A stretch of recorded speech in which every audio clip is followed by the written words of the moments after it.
সকলকে জয় যিশু। সকলকে স্বাগত এবং ধন্যবাদ জানিয়ে প্রভুর বাক্য নিয়ে চলে আসলাম আরও একটা সুন্দর দিনে। প্রত্যেকটা দিনের মতন আজকের আরও একটা সময় আমরা প্রভুতে পেয়েছি। প্রভুকে সেই কারণের জন্য ধন্যবাদ দিই যেন প্রত্যেকটা দিন প্রভুতে এইভাবেই সুন্দরভাবে এগিয়ে চলতে পারি। প্রভুর প্রেমেতে আমরা যেন প্রত্যেকটা দিন থাকতে পারি এবং ঈশ্বরের কাছে প্রার্থনা করি যেন তিনি সকল সময় আমাদেরকে ধরে রাখেন। আমাদের সমস্ত সময়, আমাদের দুঃখের সময় হোক, আমাদের কষ্টের সময় হোক, যেন সব সময় আমরা ঈশ্বরের সঙ্গে থাকতে পারি। প্রভুর থেকে যেন সকল সময় আশীর্বাদ পাই। আমরা এই প্রার্থনা করে ঈশ্বরের কাছে ধন্যবাদ দিই এবং আমি প্রত্যেকের জন্য ধন্যবাদ দিই। তোমরা প্রত্যেকে প্রভুতে রয়েছ। যতজন তোমরা আমার চ্যানেলে আসো, আনন্দের বিষয় এটাই হয় যে তোমরা আমার চ্যানেলটিতে আসো, হয়তো আমার ভিডিও দেখে তোমরা চ্যানেলটিকে সাবস্ক্রাইবও করো, কিন্তু আনন্দের বিষয় কি জানো? ঠিক এতগুলো মানুষ আজ আমরা খ্রিস্ট বিশ্বাসী, এতগুলো মানুষ আমরা প্রভু যিশুকে বিশ্বাস করি, কারণ আমার এই চ্যানেলটাতে তো আমরা প্রভু যিশুর বিষয় শিখি। প্রভু যিশুর বিষয়ে বাইরে আর অন্য কোনো কিছু নিয়ে আলোচনা করি না, কারণ এই চ্যানেলটি একটি খ্রিস্টীয় চ্যানেল। তো আজ আমরা এত মানুষ খ্রিস্টতে আছি, ঈশ্বরকে এই কারণের জন্য ধন্যবাদ দিই। শুধু আমার চ্যানেলের জন্য বলছি না, আমরা আরও অনেক মানুষ আছে যারা আমরা বিভিন্ন ভিডিও শুনি, বিভিন্ন চ্যানেলে সাবস্ক্রাইবার। এত কিছুর পরেও যেটা আনন্দের বিষয় তা হলো প্রভু যিশুকে আমরা জানি, তাই ঈশ্বরকে ধন্যবাদ দিই। ঈশ্বর তোমাদের প্রত্যেকের সহবর্তী হোক, প্রত্যেকের সঙ্গে থাকুক, তিনি তোমাদের প্রত্যেকজনকে আশীর্বাদ করুক। তোমাদের ইচ্ছা অনুসারে নয়, কিন্তু প্রভু তার নিজ ইচ্ছা অনুসারে তোমাদেরকে আশীর্বাদ যুক্ত করুক, এটাই আমি চাই। তো চলো আজকের ভিডিও শুরু করি। আজকের যে বিষয় নিয়ে আলোচনা করব বা আজকের যে আলোচিত বিষয় তা হলো, যেহেতু আমরা জানি গুড ফ্রাইডে সামনে আসছে, তো আমরা জানি সেই গুড ফ্রাইডে কিসের জন্য, কেন, তো সেই কারণের জন্য বলতে চাই। গুড ফ্রাইডে নিয়ে ভিডিও নয়, বিষয়টা আজকের হলো প্রভু যিশুই কি একমাত্র যার মধ্য দিয়ে ঈশ্বরের কাছে পৌঁছানো যায়? অর্থাৎ খ্রিস্টই কি একমাত্র পথ যার মধ্য দিয়ে ঈশ্বরের কাছে পৌঁছানো যায়? যদি উত্তর চাও তাহলে বলবো হ্যাঁ, খ্রিস্টই একমাত্র পথ, তার মধ্য দিয়েই শুধু ঈশ্বরের কাছে যাওয়া যায়। ঈশ্বরের সামনে আসতে গেলে প্রভু যিশুকেই আমাদের দরকার। ঈশ্বরের সামনে এসে দাঁড়াতে গেলে যিশুই একমাত্র আমাদের সাহায্য করেন। কেন এই কথা বললাম, তার কারণগুলো যখন বলবো তখনই গুড ফ্রাইডে সেই বিষয়টা আসবে, তাই আমি বললাম যে সামনেই গুড ফ্রাইডে। তো যাই হোক, বিষয়টা সেটা নয়, প্রভু যিশুই কেন একমাত্র পথ ঈশ্বরের কাছে আসার। এই নিয়ে যখন প্রশ্ন ওঠে, এই নিয়ে যখন তর্ক ওঠে, একটা বিষয় নিয়ে এটা বিতর্কিত বিষয়, বিতর্কিত টপিক যে কেন খ্রিস্টই একমাত্র পথ। কারণ মানুষ বলবে আমার ধর্মের ঈশ্বর, তার মধ্য দিয়ে ঈশ্বরের কাছে যাওয়া যায়, আমি যাকে বিশ্বাস করি তার মধ্য দিয়ে ঈশ্বরের কাছে যাওয়া যায়, কি আমি যাকে মানি সেই একমাত্র পথ যার মধ্য দিয়ে ঈশ্বরের কাছে যাওয়া যায়। বিভিন্ন জন বিভিন্ন বিষয় নিয়ে আলোচনা করে, বিভিন্ন জন বিভিন্ন বিষয় নিয়ে তর্ক করে এই বিষয়গুলো নিয়ে। তাই আমি বলবো না, আমি কারোর বিষয়ে তর্কও করছি না, কাউকে ছোট করছি না, কারোর নিন্দা করছি না, আমি আমাদের বিষয়টা জানাচ্ছি। কারণ ওই যে বললাম শুরুতে, আমরা এতজন বিশ্বাসী, বিশ্বাসী শুধু বললে হয় না, প্রত্যেক বিশ্বাসীর যে বিশ্বাস তার বৃদ্ধি করা দরকার, নিজের বিশ্বাসের পরিমাণকে বাড়ানো দরকার। কারণ মানুষ বলবে, আমরা বলবো ঠিকই যে বিশ্বাস চোখে দেখা যায় না, বিশ্বাসকে দেখা যায় না, সত্যিই বিশ্বাস চোখে দেখা যায় না, কিন্তু বিশ্বাসকে পরিমাপ করা যায়। যদি তা নাই যেত, প্রভু যিশু তিনি তাহলে বলতেন না, বিভিন্ন জায়গায় বিভিন্নভাবে উল্লেখ করে তিনি বলেছেন, তিনি কাউকে কাউকে বলেছেন অল্প বিশ্বাসী, কাউকে বা বলেছে তার বিশ্বাসের মধ্যে সন্দেহ আছে, কেউ বা বিশ্বাসী নয়, অবিশ্বাসী, বিভিন্নভাবে তিনি উল্লেখ করেছেন। কারণ বিভিন্ন ঘটনার পরিপ্রেক্ষিতে বিশ্বাসীরা কিন্তু তাদের বিশ্বাসের এতটুকুনি কণা হলেও নিজেদের মধ্য থেকে হারিয়ে ফেলেছিল, তাই প্রভু তাদেরকে বিভিন্নভাবে বলেছেন। সেই কারণের জন্য বলছি, বিশ্বাসী যে নিজেকে বিশ্বাসী বলবে, সে নিজের জায়গায় অটল থাকবে, নিজের বিশ্বাসে অবিচল থাকবে, সে তার জায়গা থেকে নড়বে না। সে যেমনই কথা শুনুক, যাই শুনুক না কেন, সে নিজের জায়গায় স্থির, সে আর কোনো জায়গায় নড়বে না। এই হলো বিশ্বাসের পরিচয়। তাই যখন আমরা শুনি কেউ বলে যে না, যিশুই একমাত্র পথ নয় ঈশ্বরের কাছে যাওয়ার, আমার মধ্য দিয়েও যাওয়া যায়, কি তার মধ্য দিয়েও যাওয়া যায়, কি ওর কাছে গেলেও যাওয়া যায়, সবাই তো এক, যিশুও সবারই মতন। এই তর্ক যখন সবাই করে, একবারের জন্য হলেও হয়তো আমাদের মনে হয় ঠিকই তো, সে তো ভুল বলছে না, তাহলে তাকে বিশ্বাস করে দেখি, তার মধ্য দিয়ে মনে হয় ঈশ্বরের কাছে যাওয়া যাবে। তাহলে আমি প্রভু যিশুকেও বিশ্বাস করব, আমি অমুককেও বিশ্বাস করব, কারণ সবাই এক। এই কথাগুলো আমরা বলি। তাই বলছি যে যে যার বিশ্বাসে বলছে বলুক, কারণ কারোর বিশ্বাসে আঘাত করা, কারোর বিশ্বাসকে ছোট করা আমাদের দায়িত্ব নয়, আমাদের কাজ নয়, আমাদের ক্ষমতা বা আমাদের স্পর্ধা কোনোটাই নেই, আমরা করব না, কারণ ওই কাজ করা মানে অন্যায় করা। কারোর বিশ্বাসে আঘাত আমরা করব না, কিন্তু আমরা সত্যকে বলবো, সত্যকে প্রকাশ করব। সত্য মানুষের পছন্দ হয় না, তাই যে সত্যকে জানতে পারবে না সে গ্রহণ করবে না, কিন্তু যে সত্য যে আছে তা যারা বুঝবে তারা তাকে গ্রহণ করবে। তাই বলছি, সত্য বলতে গিয়ে যদি কারোর খারাপ লাগে সেটা আমাদের কিছু করার নেই, কিন্তু সত্য আমাদের তো বলতেই হবে, কারণ আমরা জানি প্রভু যিশু হলেন সত্যের, তিনি সত্যের ঈশ্বর, তিনি সত্য, আমাদের ঈশ্বর সত্যের, তাই তার পথে চলতে হবে। তাই প্রভু যিশুর মধ্য দিয়েই ঈশ্বরের কাছে আসা যায়, তার কারণগুলো বলবো আমি, যদিও হয়তো আমি অনেক কম সংখ্যক কারণ বলবো, অনেক অনেক কারণ আছে, অনেক অনেক প্রমাণ আছে। আজকের যে বিষয়টা নিয়ে আমি ভিডিও বানাচ্ছি, তো আমি সামান্য যেটা আমি বাইবেল থেকে পড়েছি, যেটা আমি জানি সেটাই আমি বলছি, কিন্তু যারা যারা বড় বড় ব্যক্তিজনেরা বসে রয়েছেন, বাইবেলের যারা বড় বড় ব্যক্তি বা স্কলার যাদেরকে বলা হয়, যারা সকল সময় এগুলো নিয়েই পড়াশোনা করছে, যারা পিএইচডি করেছে, যারা আরও জানে, তাদের কাছে আরও তথ্য, আরও প্রমাণ। আমি অত কিছু জানিও না, অত কিছু বলছি না, কিন্তু যেটা বাইবেল থেকে আমি জানি, যেটা প্রভু আমাকে শিখিয়েছেন, শুধু আমি সেটাই বলবো। তো আমি প্রথম যে বিষয় বলতে চাই, প্রথম যে বিষয়, ঈশ্বর হলেন পবিত্র। প্রথম বিষয়, ঈশ্বরের বিষয়ে যদি কোনো সংজ্ঞা আসে, তাহলে তা যদি আমাদেরকে ব্যাখ্যাই করতে হয়, এক কথায় যদি ঈশ্বরকে ব্যাখ্যাই করতে হয়, তো তিনি হলেন পবিত্র, তিনি হলেন প্রেমের। পবিত্র আর প্রেম এই দুটোই হলো ঈশ্বরের সংজ্ঞা। তাই যখনই আমরা ঈশ্বরের বিষয় বলবো, প্রথমেই যা বলবো তা হলেন ঈশ্বর পবিত্র, কারণ সত্যিই তিনি পবিত্র, তিনি অপবিত্র তো নন, তার মধ্যে অপবিত্রতার লেশমাত্র নেই, তিনি সম্পূর্ণ পবিত্র। প্রভু যিশু তিনি হলেন সম্পূর্ণ পবিত্র। প্রভু যিশুর মধ্য দিয়ে আসলেই ঈশ্বরের কাছে আসা যায়, এই যে কথাটি, তার মানে তুমি যিশুকেই বিশ্বাস করো, তার মানে তুমি ঈশ্বরকেই বিশ্বাস করো। যিশুর মধ্য দিয়ে ঈশ্বরের পথে এগোবে, অর্থাৎ তুমি যখন যিশুর বাক্য পালন করছো, যখন তুমি প্রভু যিশুর আদেশ সকল পালন করছো, মানে তুমি ঈশ্বরের আদেশ পালন করছো, ঈশ্বরের বাক্য পালন করছো। কেন আমি বলছি, কিন্তু তার আগে বলছিলাম যেটা, ঈশ্বর হলেন পবিত্র, আর যে পবিত্র তার কাছে আসতে গেলে নিজেকেও তো পবিত্র হতে হবে। এই এতটুকুনি সামান্য বিষয় আগে আমাদের ক্লিয়ার করা দরকার। ঈশ্বর পবিত্র, তাই আমরা যারা ঈশ্বরের কাছে আসতে চাই তার জন্য আমাদের পবিত্র হতে হবে। আর এই যে ঈশ্বরের কাছে আসবো বলে পবিত্র হতে হবে, এর মানে এই নয় শুদ্ধ জামা কাপড় পরে থাকা, পরিষ্কার করে স্নান করে থাকা, গঙ্গাজলে ডুব দিয়ে গঙ্গাজল ছিটানো, নিজের ঘর বাড়ি পরিষ্কার রাখা, একেবারের জন্য না। এই পবিত্রতা সেই পবিত্রতা নয়।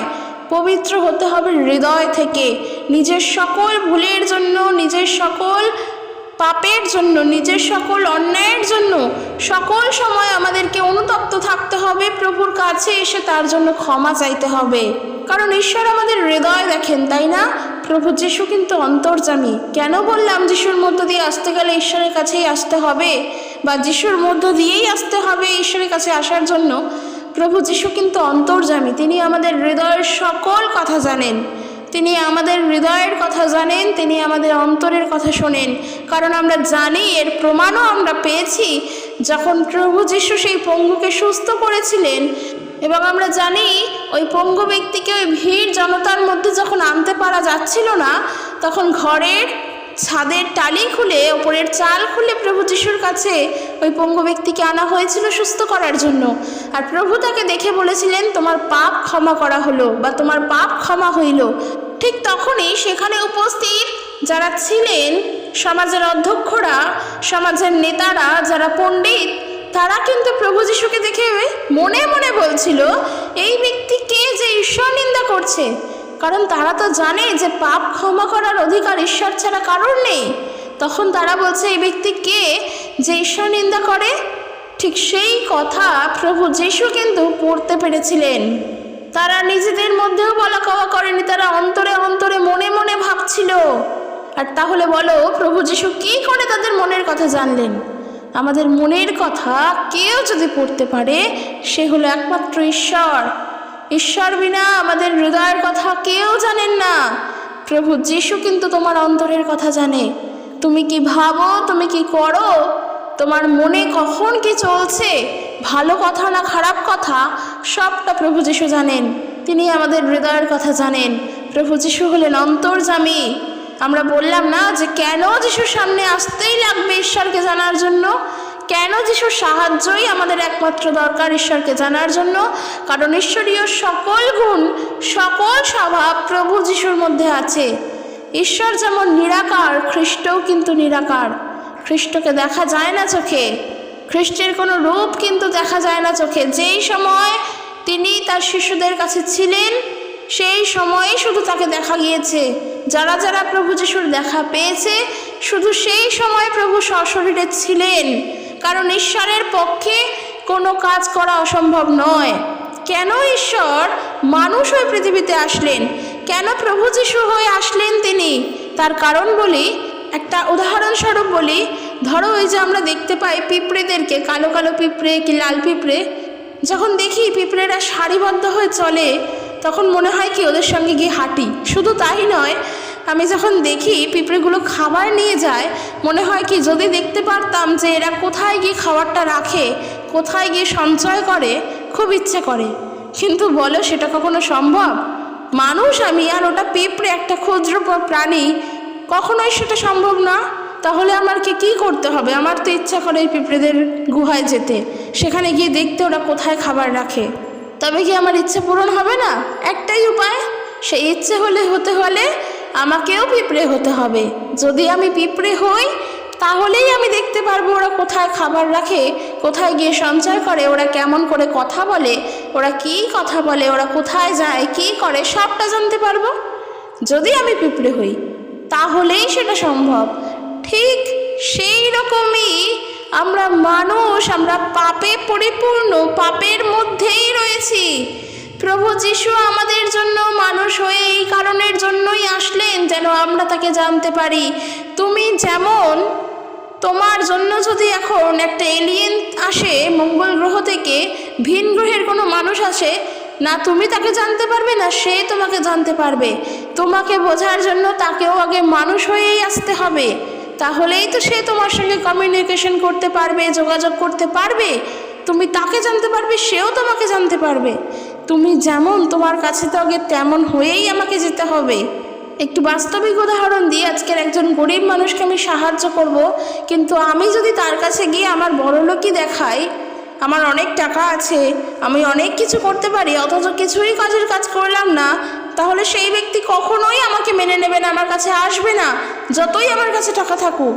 কিন্তু তাকে যদি বলি যে তোমার যখনই দরকার পড়বে তুমি আসবে, আমি সাহায্য করব, তার মতন হয়ে যদি কথা বলি, তাহলেই সে আসবে। ঠিক একই রকম প্রভু যিশু এই কারণের জন্যই পৃথিবীতে আসলেন।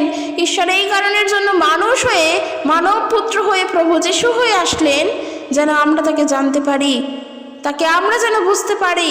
এই এত বড় প্রমাণের পরেও কি মনে হয় কোথাও গিয়ে বলতে যে যিশু ঈশ্বর নয়?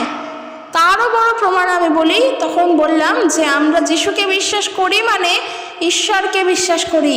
কেন কি? আমরা ভালো করে জানি পৃথিবী সৃষ্টি হয়েছে ঈশ্বরের বাক্য দ্বারা, কারণ আমরা বিশ্বাস করি। যারা বিশ্বাস করে না তাদের ব্যাপারটা আলাদা, কিন্তু আমরা বিশ্বাস করি, খ্রিস্টীয় বিশ্বাসীরা আমরা প্রত্যেকে বিশ্বাস করি ঈশ্বরের মুখনিসৃত বাণীর দ্বারা পৃথিবী সৃষ্টি। এইবার বলো, কারণ তার প্রমাণও বাইবেল থেকে আছে। শুধু যে বিশ্বাস করি এমনি এমনি তা নয়, প্রমাণও আছে। তাই আমরা জানি যে পৃথিবীর সৃষ্টি হয়েছে ঈশ্বরের বাক্য দ্বারা। এই ঈশ্বরের বাক্য মানুষ হয়ে যখন পৃথিবীতে আসলো, সেই মানুষকে আমরা গ্রহণ করলাম, আমরা বিশ্বাস করলাম, আর ওই মানুষই হলেন আমাদের পরিত্রাতা। ওই মানুষ হলেন আমাদের পরিত্রাতা, তাকে আমরা বিশ্বাস করলাম। আর যখন আমরা ওই ব্যক্তির, ওই মানুষটিরই কথা শুনে চলি, ওই মানুষটিরই ইচ্ছা পালন করে চলি এবং ওই মানুষটির জন্যই যখন আমরা জীবনকে সমর্পিত রাখি, তখন আমরা ঈশ্বরের ইচ্ছাকে পালন করে চলি। কারণ ঈশ্বর চান যেন আমরা তার বাক্য পালন করে চলি। প্রভু যিশুই তো হলেন ঈশ্বরের বাক্য, যিনি মানুষ হয়ে পৃথিবীতে আসলেন। প্রভু যিশুর দ্বারা পৃথিবীর সৃষ্টি, ঈশ্বরের মুখনিসৃত বাক্যের দ্বারা পৃথিবীর সৃষ্টি। বাক্য ইজ ইকুয়াল টু প্রভু যীশু খ্রিস্ট। ঈশ্বরের বাক্য পালন করা মানে প্রভু যিশুকে পালন করা, প্রভু যিশুর বাক্যকে পালন করা, প্রভু যিশুকে বিশ্বাস করা। কাজেই যে খ্রিস্টকে বিশ্বাস করে সে ঈশ্বরকে বিশ্বাস করে, যে প্রভু যিশুর বাক্য পালন করে চলে সে ঈশ্বরের বাক্যকে পালন করে চলে। ঐশ্বরিক সকল গুণ, সকল শক্তি, সকল ক্ষমতা প্রভু যিশুর মধ্যে দেওয়া আছে। তার প্রথম কারণ আমরা যেমন জানতে পারলাম, প্রভু যিশু আমাদের অন্তঃকরণ জানেন। তার কাছে আমরা যখন প্রার্থনা করতে বসি, তিনি আমাদের মনের খবর তার আগেই পেয়ে যান। তাই প্রভুকে বিশ্বাস করতে গেলে হৃদয় থেকে বিশ্বাসে পরিপূর্ণতায় থাকো, হৃদয় থেকে বিশ্বাস করো সম্পূর্ণরূপে। প্রভু তোমার জন্য সেটা করবেন, কারণ প্রভু তোমার অন্তর জানেন। তিনি জানেন তোমার অন্তর পবিত্র না অপবিত্র, তিনি জানেন আমাদের অন্তর খাঁটি নাকি ভেজাল, তিনি জানেন আমরা শুদ্ধ নাকি অশুদ্ধ। তিনি আমাদের হৃদয় জানেন, তিনি আমাদের হৃদয় পড়তে পারেন। তাই আমরা বলবো যে প্রভু যিশু অন্তর্যামী, কারণ ঈশ্বর অন্তর্যামী। তাই প্রভু যিশু আমাদের ঈশ্বর। 2 নম্বর বিষয় বলবো পাপের ক্ষমা। এর থেকে বড় প্রমাণ, এর থেকে বড় উদাহরণ হয়তো আর কিছুই হতে পারে না যে যিশু কেন ঈশ্বর। তার বড় একটা কারণ যদি বলো, তাহলে বলবো খ্রিস্টেতেই আছে একমাত্র তোমার পাপের ক্ষমা। কারণ প্রভু যিশুই একমাত্র সেই জন যে কিনা সমগ্র মানব জাতির জন্য নিজেকে বলিদান করলেন। তিনি নিজে কোনো পাপ করেননি, তার মধ্যে নিজের কোনো পাপের লেশমাত্র ছিল না, তার মধ্যে ছলনার লেশমাত্র ছিল না। তিনি কোনো পাপ করেননি, কিন্তু তারপরেও পুরো মানব জাতির জন্য, তার পাপের জন্য নিজের কাঁধে তা বহন করলেন। ঈশ্বরের কি প্রয়োজন ছিল মানব জাতির জন্য এত কিছু চিন্তা করার? কারণ ঈশ্বর এই মানব জাতিকে অনেক সুন্দরভাবে সৃষ্টি করেছেন, অনেক ভালোবেসে আমাদেরকে সৃষ্টি করেছেন। তিনি চান না যেন আমরা অপবিত্রতায় চলি, তিনি চান না যেন আমরা খারাপভাবে চলি, তিনি চান না যেন আমরা মন্দতায় চলি। সেই কারণের জন্য প্রভু যিশু যেন তাকে বিশ্বাস করি আর তার প্রেমে চলি, যেন আমরা বিশ্বাস করে প্রভুকে নিজের পরিত্রাতা বলে গ্রহণ করে সকল পাপের ক্ষমা পাওয়ার জন্য প্রভু যিশুকে বিশ্বাস করি। এই জন্য পরিত্রাতা আসলেন আমাদের কাছে, মানব হয়ে আসলেন। তার কাছে একমাত্র আছে সকল পাপের ক্ষমা। তাই প্রভু যিশুকে বিশ্বাস করো, আমরা পাপের ক্ষমা পাবো। পাপের ক্ষমা পাওয়ার জন্য প্রায়শ্চিত্ত করার আমাদের দরকার নেই, কোনো নৈবেদ্য, কোনো বলি নিয়ে আসার দরকার নেই। পাপের ক্ষমা পাওয়ার জন্য শুধু প্রভু যিশুকে বিশ্বাস করতে হবে, কারণ তিনি আমাদের পাপের ভার নিয়েছেন। ওই কারণের জন্য বললাম, এই যে গুড ফ্রাইডে আসছে আমরা জানি সেই দিন। তাই আমি বলবো 25শে ডিসেম্বর আমরা যেভাবে প্রভু সুসমাচার প্রচার করি, একটি আনন্দের দিন, কারণ পরিত্রাতার জন্ম হয়েছে, তিনি আছেন, ঠিক একইভাবে তার থেকেও দ্বিগুণভাবে আমরা এই গুড ফ্রাইডেতে প্রভু যিশুর নাম প্রচার করতে চাই। যেভাবে আমরা বড়দিনে আনন্দ সহকারে প্রভুর বাক্য একে অপরের কাছে শেয়ার করি, ঠিক একইভাবে তার থেকেও দ্বিগুণ এই গুড ফ্রাইডেতে প্রভু যিশুর আমরা কথা একে অপরের কাছে শেয়ার করব। কারণ এই দিনই হলো আমাদের জীবনের, আমাদের বিশেষ করে বিশ্বাসীদের জীবনের প্রকৃত দিন। কারণ এই যে জীবনের নামটা বললাম না, যে জীবন, এই জীবনটাই পেতাম না যদি এই দিনটা না আসতো বা এই দিনটা না থাকতো। কারণ এই যে জীবনটা, এটা খ্রিস্টীয় জীবন, এই জীবনটা প্রভু যিশুকে বিশ্বাস করে পেয়েছি। আর আমাদের যে পুরাতন জীবন ছিল তা আমাদের খ্রিস্টতে মৃত্যু হয়ে গিয়েছে, কারণ আমরা এখন প্রভু যিশুকে বিশ্বাস করি। আমরা যা করি ঈশ্বরের জন্য করি, তাই না? প্রভুর গৌরবের জন্য করি, কোনো ভ্রান্ততায় নয়, কোনো ভণ্ডামতে নয়, সত্যভাবে করি। তাই এই জীবনটা হলো আমরা ঈশ্বরের থেকে পাওয়া জীবন। তাই প্রভুকে সকল সময় ধন্যবাদ দাও যে প্রভু, আমি তোমার থেকে এই জীবন পেয়েছি, তুমি আমার জন্য নিজের জীবন দান করেছো বলে। তাই আমরা সবাই পরিত্রাণপ্রাপ্ত হয়েছি প্রভু যিশুর জন্য। কাজেই মানুষ বিভিন্ন বিষয় নিয়ে আলোচনা করে, পরিত্রাণের কথা নিয়েও আলোচনা করে। এটা জেনে রাখো, পরিত্রাণ তুমি প্রভু যিশুর থেকে পাও। কিভাবে পাও? যখন তুমি তোমার ভুলের জন্য অনুতাপ করছো, যখন তুমি তোমার ভুলের জন্য প্রভু যিশুর কাছে এসে ক্ষমা চাও। তোমার ওই ভুল, তোমার ওই পাপ তোমাকে বন্দি করে রেখেছে, তুমি বেরোতে পারছো না, তোমার ওই অন্ধকার জায়গা থেকে তুমি বেরোতে পারছো না। তখন তুমি যিশুর কাছে এসে প্রার্থনা করে বলছো, পিতা তুমি আমাকে রক্ষা করো, আমাকে বার করো, পরিত্রাণ করো, মুক্ত করো। তোমার পাপের ক্ষমা তখন হয় যখন নিজের ভুলের জন্য তুমি অনুতপ্ত। কাজেই এই যে পাপের ক্ষমা একমাত্র প্রভু যিশুর কাছে আছে। কারণ শুরুতে বললাম যে প্রভু ঈশ্বর তিনি পবিত্র, তার কাছে আসার জন্য আমাদের নিজেদেরকেও পবিত্র হতে হবে। কারণ ঈশ্বরের কাছে আসতে গেলে পবিত্র হতেই হবে। আমরা যদি আগের সময় দেখি, আমরা যখন আগে প্রভু যিশুকে জানিনি, যখন আমরা জগতের মূর্তি পূজা করতাম, জগতের সকল কিছু করতাম, তখনও তো আমরা পরিষ্কার পরিচ্ছন্ন হয়ে ধোয়া কাঁচা জামা কাপড় পরে, নতুন পোশাক পরেই মন্দিরে যেতাম। কারণ জানি আমরা মন্দির একটা পবিত্র জায়গা। ঠিক একই রকম ঈশ্বরের বাক্য বলছে, তোমরা কি জানো না তোমাদের দেহ পবিত্র আত্মার মন্দির? পবিত্র আত্মার মন্দির, তাই নিজেদের দেহকেও পবিত্র রাখতে লাগবে। আর এই পবিত্র রাখার জন্য নিজেকে তো পবিত্র করতে হবে। কারণ বাইবেল অনুসারে কোনো ব্যক্তি নেই যে কিনা পাপ করেনি, একজন ব্যক্তিও নেই যে কিনা ধার্মিক। প্রত্যেকে পাপী, প্রত্যেকে অন্যায় করেছে, প্রত্যেকে পাপ করেছে, প্রত্যেকে আমরা অন্যায় করেছি। তাহলে আমরা ক্ষমা পাবো কি করে? এইখানেই আসে প্রশ্ন, এইখানেই আসে উত্তর। তখনই আমি বলতে চাই, যখন তুমি জানলে তুমি অন্যায় করেছো, তুমি পাপ করেছো, আর তুমি সেই পাপ থেকে বেরোনোর জন্য ঈশ্বরের কাছে আসতে চাও, আর তুমি এটাও জানো ঈশ্বর পবিত্র, তাহলে তার কাছে আসবো কি করে? এই যে বললাম, পবিত্রর কাছে আসতে গেলে নিজেকেও তাকে পবিত্র হতে হবে। মানুষকে বোঝার জন্য তো প্রভু ঈশ্বর তিনি মানুষ হয়ে আসলেন। আমাদের পাপকে নিজের কাঁধে নেওয়ার জন্য তো তিনি মানুষ হয়ে আসলেন। আমাদের যে বেদনা তা সহ্য করার জন্য তো তিনি মানুষ হয়ে আসলেন। তিনি যদি নিরাকার রূপ নিয়ে আসতেন, তাকে তো কেউ বিশ্বাস করতো না, কেউ জানতেই চাইতো না। ও যা আছে, ঈশ্বর আছে আছে জানি, দেখার দরকার নেই, আদৌ আছে কিনা দেখতেই পাই না, মানুষ এগুলো বলতো। তার তো মানুষ হয়ে আসার পিছনে একটা বৃহৎ কারণ আছে। ঠিক এটাই, যখন আমরা তার কাছে যাব তখন তো আমাদেরকেও পবিত্র হতে হবে। আর এই পবিত্র হওয়ার জন্য প্রভু যিশুর কাছে আসতে হবে। কারণ তোমার সকল পাপের ভার তিনি নিজের কাঁধে নিয়েছেন। তার মধ্যে এতটুকুনির জন্য, এক কণার জন্য অপবিত্রতা ছিল না, কিন্তু তিনি কষ্ট সহ্য করলেন। তিনি তোমার ভার, আমার ভার তিনি নিলেন।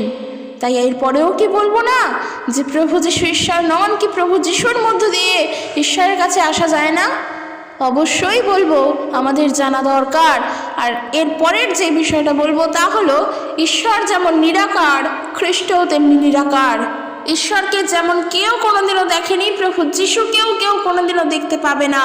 কলস্যদের প্রতি পত্র তার 1 অধ্যায় 15 পদ থেকে দেখো, এখানে বলছে খ্রিস্টের মাধ্যমে ঈশ্বরের দর্শন।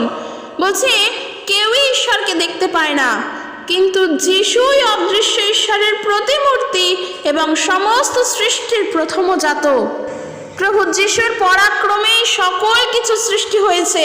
স্বর্গে ও মর্তে, দৃশ্যে ও অদৃশ্যে যা কিছু আছে, সমস্ত আত্মিক শক্তি, প্রভুবৃন্দ, শাসনকারী কর্তৃত্ব, সকলেই তাহার দ্বারা সৃষ্ট এবং তাহার নিমিত্ত সৃষ্ট। সব কিছুর পূর্বে খ্রিস্টের অস্তিত্ব ছিল, তার শক্তিতেই সকল কিছু স্থিতিশীল আছে। খ্রিস্ট হলেন দেহের মস্তক, সেই দেহ হচ্ছে মণ্ডলী। তিনি আদি, তিনি মৃতদের মধ্য থেকে, পুনরুত্থিতদের মধ্য থেকে প্রথম, তাই সব কিছুতেই তার প্রথম স্থান। ঈশ্বরকে জানতে গেলে খ্রিস্টকে জানতেই হবে, কারণ ঈশ্বরের প্রতিমূর্তি হচ্ছেন খ্রিস্ট। ওই যে আমি একদিন বলেছিলাম, যখন আয়নার সামনে দাঁড়াও তখন আয়নার ওপারে তুমি নিজেকেই দেখতে পাও, তুমি নিজেকেই দেখতে পাও। আবার এই পারে তুমি, আয়নার ওই পারে দাঁড়িয়ে যদি তুমি দেখতে পাও যে তোমার ডান হাতে কাটা, তারপর নিজের হাতের দিকে তাকিয়ে দেখবে যে সত্যিই তোমার ডান হাতে কাটা। কারণ তোমার এখানে যা, তোমার প্রতিবিম্ব তো তাই প্রতিফলিত হবে। একে অপরকে তো আলাদা করে বলা যায় না যে এই পারে আমি আর ওই পারে অন্য আরেকজন, একদমই না। একই রকম খ্রিস্ট হলেন ঈশ্বরের প্রতিমূর্তি। প্রভু যিশু যদি দাঁড়ান আয়নার এই পারে, ওই পারে যিনি আছেন তিনি খ্রিস্ট, তিনি ঈশ্বর। এই পারে যিনি আছেন তিনি খ্রিস্ট, তিনি ঈশ্বর। তাই যিশুর মধ্য দিয়েই একমাত্র ঈশ্বরের কাছে যাওয়া। কারণ প্রভু যিশু হলেন সেই জন যিনি আমাদের পরিত্রাণের পথকে অনেক সহজভাবে খুলে দিয়েছেন। ঈশ্বর চান যেন প্রত্যেকটা মানুষ পরিত্রাণ প্রাপ্ত হোক। আর এই পরিত্রাণ পাওয়ার জন্য মানুষকে কষ্ট করতে হবে না, মানুষকে ধৈর্য ধরতে হবে না, মানুষকে আর অপেক্ষা করতে হবে না। সেই পরিত্রাতা প্রভু যিশু তিনি আমাদেরকে নিজেই বেছে নিলেন যেন আমরা তার দ্বারা মনোনীত হয়ে থাকি। তাই কখনো বলো না যে প্রভু যিশু ঈশ্বরের সন্তান বা প্রভু যিশু ঈশ্বর নন। শুধু বলো না এই কথাটা যে তিনি শুধুই ঈশ্বর পুত্র, তিনি ঈশ্বর নন। এই কথাটা বলা কিন্তু ভুল বলা। তাই আমাদের মাথায় রাখা উচিত যে আমরা যাকে বিশ্বাস করি তিনি আমাদের সর্বশক্তিমান ঈশ্বর, তার উপরে নির্ভর করব। আর আরও একটা বিষয় বলবো যার প্রমাণ তো অনেক বড় কিছুভাবে শিখিয়ে দেয়। প্রভু যিশু তিনি নিজে বলেছেন, আমি পথ, আমি সত্য, আমি জীবন, আমার মধ্য দিয়ে না আসলে কেহ পিতার নিকটে আসে না। অর্থাৎ প্রভু যিশুর মধ্যে প্রবেশ করা মানেই পিতার কাছে প্রবেশ করা। আলাদা করে পিতার পথে যাওয়ার জন্য অন্য পথ ধরে যেতে লাগে না। যিশুর কাছে আসছো মানেই তুমি ঈশ্বরকে জেনে গিয়েছো। কারণ পথ হচ্ছেন তিনি, জীবন হচ্ছেন তিনি। সেই জীবন হলো অনন্ত জীবন, যে জীবন ঈশ্বর দান করতে পারেন, যে জীবনে দুঃখ নেই, কষ্ট নেই, যন্ত্রণা নেই, জ্বালা নেই, শুধু আনন্দ আর সুখ আর শান্তি আছে। সেই জীবন মানুষ ঈশ্বরের থেকেই চায়। সেই জীবন হলো খ্রিস্ট, তা হলো অনন্ত জীবন, তিনিই হলেন অনন্ত জীবন। বলছেন আমি পথ, আমি সত্য। মানুষ এই সত্যের পথে দৌড়াচ্ছে, সত্যকে খুঁজছে। কোথায় সত্য পাবো? সত্যকে পাওয়ার জন্য মানুষ কত কিছুকে প্রায়শ্চিত্ত করছে, কত পাপের ক্ষমার জন্য কত কিছু করছে, শুধু সত্যকে পাওয়ার জন্য। খ্রিস্ট হলেন সত্য, প্রভু যিশুই হলেন ঈশ্বরের গুপ্ত সত্য, যা ঈশ্বর প্রকাশ করেছেন। যদি আমরা কলসীয় তার 2:3 পড়ি, সেখানে বলছে ইহার মধ্যে জ্ঞানের ও বিদ্যার সমস্ত নিধি গুপ্ত রহিয়াছে। অর্থাৎ 2 পদ থেকে যেটা বলছে, আমি চাই তারা ও তোমরা যেন শক্তিশালী হয়ে ওঠো এবং যেন পরস্পর ভালোবাসার বন্ধনে বাঁধা থাকো, আর সুবিবেচনার মধ্য দিয়ে যে দৃঢ় বিশ্বাস আসে তাতে সমৃদ্ধ হও। এটা সাধু পৌল কলসীয়দের উদ্দেশ্যে বলছেন, আমি চাই তোমরা ঈশ্বরের নিগূঢ় সত্য পূর্ণরূপে জানো। ঈশ্বর যা প্রকাশ করেছেন সেই গুপ্ত সত্য খ্রিস্ট নিজে। প্রভু যিশু হলেন সেই গুপ্ত সত্য যা ঈশ্বর প্রকাশ করেছেন। কাজেই খ্রিস্টকে বাদ দিয়ে কোনো কিছুই নয়। খ্রিস্টই হলেন ঈশ্বর, তিনি হলেন সত্য, তিনি হলেন জীবন, আর তিনিই হলেন পথ। খ্রিস্টের পথ দিয়ে যদি আসো, তুমি তোমার পাপের ক্ষমা পাবে, তোমার সকল ভুলের জন্য ক্ষমা তুমি পাবে। প্রভু তোমাকে ক্ষমা করবেন, কারণ একমাত্র খ্রিস্টের পথই হলো সেই পথ। আর তিনি বলছেন, আমার মধ্য দিয়ে না আসলে কেহ পিতার নিকটে আসে না। অর্থাৎ স্বর্গস্থ পিতার কাছে আসতে গেলে প্রভু যিশুর কাছে আসতেই হবে। তাই জন্য বলছি, এই বিষয়গুলো নিয়ে যদি কেউ তর্ক বিতর্ক করে, আমরা তাদের সঙ্গে তর্ক করব না, তাদেরকে উত্তর দেব এই সত্য বিষয়গুলোর মধ্য দিয়ে। বাইবেল থেকে আমরা উত্তর দেব।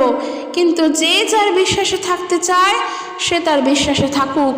কারণ ঈশ্বর আমাদেরকে এমন শিক্ষা দেন না, প্রভু যিশু এমন শেখাননি যেন আমরা কারোর বিশ্বাসে আঘাত করব।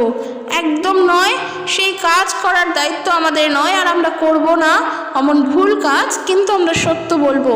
তাই কেউ যদি তর্ক করে তার সঙ্গে তর্ক করো না, তাকে সত্যভাবে বলো যে কেন প্রভু যিশু ঈশ্বর, তার কারণগুলো কি, তাদেরকে বোঝাও, তাদেরকে বলার চেষ্টা করো, আর নিজেরা প্রার্থনা করো মানুষ যেন জানতে পারে। আর আমি এটাই বলতে চাই যে ঈশ্বরের সামনে আসতে প্রভু যিশুই আমাদেরকে সাহায্য করেছেন। তাই আমরা ইব্রিয় তার 4:14 পদ থেকে যদি পড়ি, এই ইব্রিয়দের প্রতি পত্রের প্রেক্ষাপট আছে, কেন ইব্রিয়দের উদ্দেশ্যে লেখা, ইব্রিয়রা কীরকম, সে সকল কিছু আছে, তাহলে জানা যাবে। কিন্তু আমি যেটা মেন বলতে চাই, তাই আমরা 4:14 পদ থেকে দেখব। সেখানে বলছে, আমাদের এক মহাযাজক আছেন যিনি স্বর্গে ঈশ্বরের সাথে বাস করতে গেছেন, তিনি যিশু, ঈশ্বরের পুত্র, তাই এসো আমরা বিশ্বাসে অবিচল থাকি। আমাদের মহাযাজক যিশু আমাদের দুর্বলতার কথা জানেন। প্রভু যিশু এই পৃথিবীতে সব রকমভাবে প্রলোভিত হয়েছিলেন। আমরা যেভাবে পরীক্ষিত হই, প্রভু যিশু সেইভাবেই পরীক্ষিত হয়েছিলেন, কিন্তু তিনি কখনো পাপ করেননি। সেই জন্য বিশ্বাসে ভর করে করুণা সিংহাসনের সামনে এসো, যাতে আমাদের প্রয়োজনে দয়া এবং অনুগ্রহ আমরা পেতে পারি। করুণার সিংহাসন খ্রিস্টের কাছে আসতেই লাগবে। তার কাছেই আমরা দয়া পাবো, অনুগ্রহ পাবো, আমরা দয়া, ভালোবাসা, প্রেম সকল কিছু পাবো। বিশ্বাসে অবিচল থাকো। এই যে বলছে যে তিনিও কিন্তু এই জগতের দ্বারা প্রলোভিত হয়েছিলেন যেভাবে আমরা হই, কিন্তু তারপরেও তিনি কিন্তু একটা পাপও করেননি। যে কিনা পবিত্র সেই তো ঈশ্বর। যিশুর কাছে আসতে গেলে তো ঈশ্বরের কাছেই আসছো, কিংবা ঈশ্বরের কাছে আসতে গেলে তো যিশুর কাছেই আসতে হবে। তার জন্ম কোনো অপবিত্রতার মধ্য দিয়ে নয়, তার মৃত্যুতেও কোনো অপবিত্রতার লেশ নেই, তার সারাটা লাইফ জুড়ে কোনো অপবিত্রতা নেই। তুমি দেখাতে পারবে না যিশুর একটা ভুল। প্রভু যিশুর একটা ভুলও কেউ দেখাতে পারবে না। এটা আমি গর্ব করে বলছি, এটা আমি গর্বের সহিত বলছি। সত্যি তাই। মানুষ তর্ক বিতর্ক করে না, কিন্তু বিশ্বাস করো প্রভু যিশুর এক কণাও ভুল তুমি যদি ধরাতে পারো, তাহলে দেখবে গোটা খ্রিস্ট বিশ্বাসীর সমাজ পরিবর্তন হয়ে যাচ্ছে। এই সারা বিশ্বে যতজন খ্রিস্ট বিশ্বাসী আছে, তাহলে দেখবে তাদের পরিস্থিতি কি হয় যদি একটা ভুল প্রভু যিশুর দেখাতে পারো। পাবে না, নেই তো পাবে কি? যার মধ্যে কোনো ভুলই নেই তার মধ্যে ভুল খুঁজবে কোথা থেকে তুমি? যেটা হয়েছিল, প্রভু যিশু কোনো দোষ করেনি, তাও যে ওই সময় যারা ছিল তারা যে কি ভুলের বোঝা প্রভুর ওপরে দিচ্ছিল, তারা যে কোন ভুলের কথা, কোন দোষ দেখাতে চাইছিল প্রভু যিশুর, জানি না, সত্যিই জানি না। কিন্তু বিশ্বাস করো, প্রভু যিশুর কাছে আসতে গেলে ঈশ্বরের কাছে আসা হয়। প্রভু যিশুর কাছে আসলেই ঈশ্বরের কাছে আসা হয়। ঈশ্বরের কাছে আসতে গেলে যিশুকে জানতেই হবে, যিশুর পথকে ধরতেই হবে, তাহলে আমরা ঈশ্বরের কাছে আসছি। তো চলো আজকের এখানে শেষ করছি। ভিডিওটি কেমন লাগলো জানিও, আর এটা বিশ্বাস করেই নাও যে যিশুর কাছে আসা মানে ঈশ্বরের কাছে আসা। তার প্রমাণ অনেক থাকে। তো আজ এই একটুখানিতেই সংক্ষিপ্ততেই শেষ করছি, কোনো একদিন আবার বলবো। ঈশ্বর তার আপন বাক্যের দ্বারা প্রত্যেককে আশীর্বাদ যুক্ত করুক। জয় যিশু, প্রেজ দ্য লর্ড।